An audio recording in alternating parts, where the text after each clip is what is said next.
super pour les petits. Visuel, ludique, ça les éblouit. Apprendre à coder en rigolant. Bonjour et bienvenue. Découvrir leur Aujourd'hui, on dimension. s'attaque à un grand classique des maths, les équations du second degré, la fameuse forme ax carré plus bx plus c égale 0.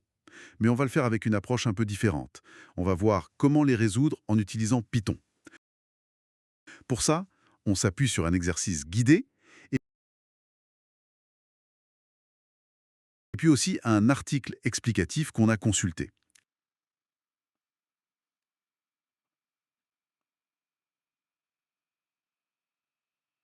L'idée, c'est de comprendre comment on peut automatiser tout ça, quel est le rôle clé du discriminant, le fameux delta, et surtout comment on passe de la logique mathématique à du code Python concret.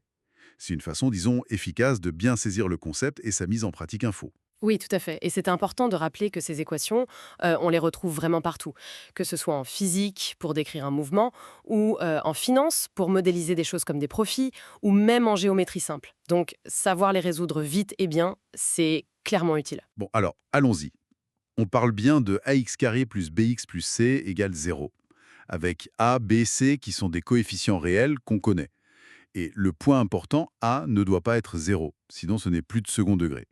C'est quoi alors la clé pour trouver la solution? Alors, la clé, le cœur du réacteur, si on veut, c'est le discriminant. On le note delta, delta. La formule est assez simple, c'est delta égale b carré moins 4ac. Et ce qui est vraiment puissant ici, c'est que juste la valeur de ce nombre va nous dire s'il y a des solutions réelles et combien. C'est lui qui nous oriente pour la suite du calcul. Un vrai aiguillage, comme tu disais. Oui, c'est ça, c'est assez élégant en fait. Les documents qu'on a détaillent bien les 3 scénarios possibles selon ce delta. Premier cas, si delta est strictement négatif. Oui, Là, dans les nombres réels, il n'y a pas de solution. Le programme doit juste dire «désolé, pas de solution». exactement. Deuxième cas, si delta est exactement égal à 0. Ah, là, c'est spécial. Oui, une seule solution réelle. On dit parfois racine double. C'est ça, racine double. Elle vaut x égale moins b sur 2a. Très simple. Et enfin, le troisième cas, si delta est strictement positif. Alors là, on a deux solutions. Deux solutions réelles, bien distinctes. xy égale moins b racine de delta sur 2a, et l'autre, x2 égale moins b plus racine de delta sur 2a. Et ce qui est intéressant, c'est de voir comment cette logique mathématique, ces trois branches, se traduisent hyper naturellement en Python. On utilise une structure conditionnelle if, elif, else. C'est parfait pour ça. Le if va tester si delta est inférieur à 0. Le elif, sinon si, il teste si delta est égal à 0. Et le else, il prend le dernier cas, celui où delta est forcément positif. Pour calculer racine carrée de racine delta, qui est nécessaire dans ce dernier cas, on a besoin de la fonction sqrt du module maths. Donc on fait maths.sqrt delta. Ou alors, plus direct, on peut faire delta puissance 0,5, ça revient au même. Ah, et un petit détail technique important à mentionner, quand on demande A, B, C à l'utilisateur, il faut penser à les convertir en nombres flottants, avec float. Sinon, risque d'erreur. D'accord. Et les sources proposent même une fonction Python toute prête, c'est ça. Et quoi de greux de ABC? Elle fait tout le travail. Elle prend ABC en argument, elle calcule delta à l'intérieur, Oui, et ensuite, avec les if, elif, else, elle retourne le bon résultat. Soit un message texte s'il n'y a pas de solution réelle, soit la valeur unique si delta est nul, soit un tuplé, c'est-à-dire à une paire de valeurs, si delta est positif. L'exemple donné est assez clair. Pour x carré, 3x plus 2 égale 0, donc a égale 1, b égale moins 3, c égale 2.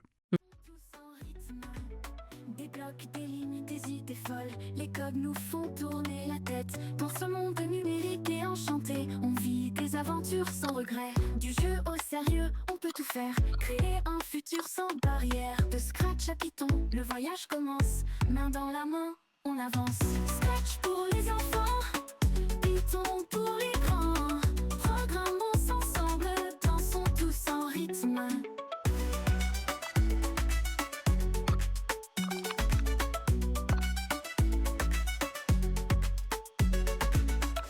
Python syntaxe élégante et claire, puissante dans l'univers technologique. Pour les pros, un outil de fer dans 1000 domaines fantastiques. Scratch pour les enfants, Python pour les grands.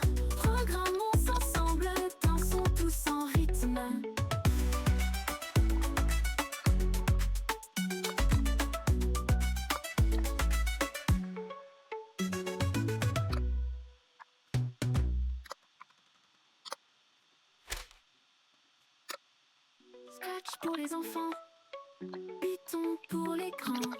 Programmons ensemble, dansons tous en rythme.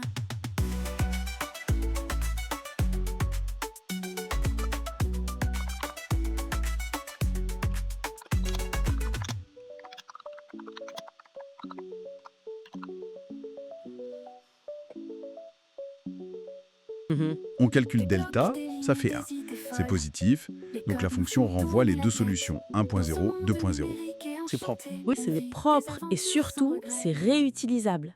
C'est ça l'avantage. Une fois qu'on a cette fonction, on peut l'appeler dans plein d'autres programmes pour faire des calculs en physique, des modèles économiques, peu importe. D'ailleurs, il y a une petite astuce aussi pour les équations du type ax² plus bx plus c égale d. Ah oui, Il suffit de tout passer du même côté. Ça devient ax² plus bx plus, entre parenthèses, c moins d égale 0. Et hop, on peut réutiliser notre fonction équadec de degrés avec le nouveau c qui est c moins d. Automatiser tout ça, ça fait gagner un temps fou et ça évite surtout les petites erreurs de calcul qu'on fait tous à la main.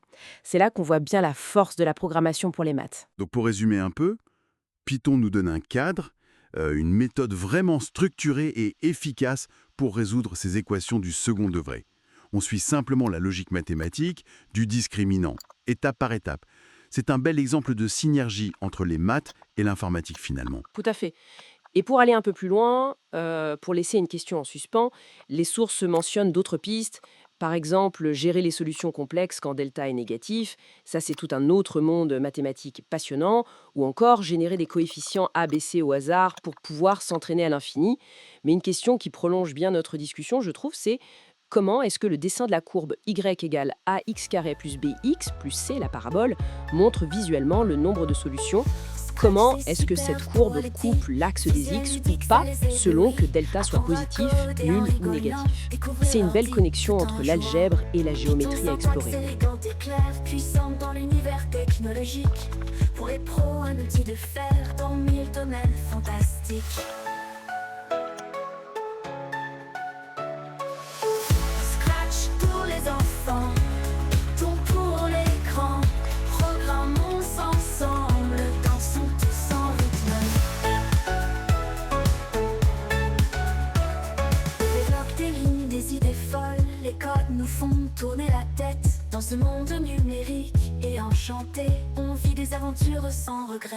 Du jeu au sérieux, on peut tout faire, créer un futur sans barrière. De Scratch à Python, le voyage commence, main dans la main, on avance.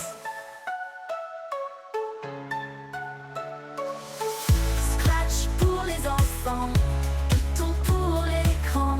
Programmons ensemble, dansons tous en rythme.